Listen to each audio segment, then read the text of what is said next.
So the last learning target for Unit 2 is learning target 2.8. It's asking me to look at this picture and use conjectures.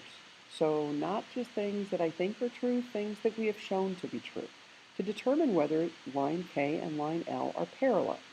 Explain why using complete sentences. If not enough information is given, right cannot be determined, and explain why.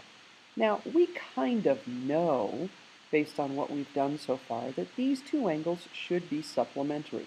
But there's no conjecture that names these two angles so far and that says that they are supplementary. So I can't just say, hey, these don't add up to 180 degrees, so these two lines aren't parallel.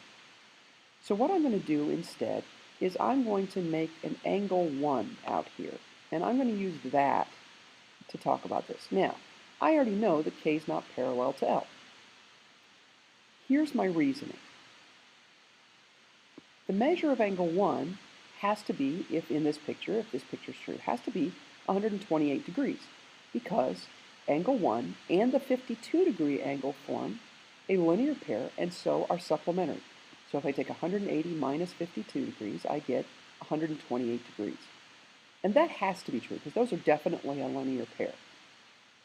Now, if these two lines are parallel, then angle 1 would have to measure 118 degrees, since angle 1 is a corresponding angles with the 118-degree angle, and corresponding angles are congruent if the lines are parallel. Guys, corresponding angles are not always congruent. They are congruent if there are parallel lines cut by a transversal.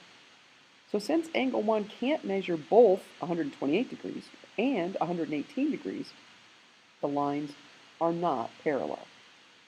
Thank you.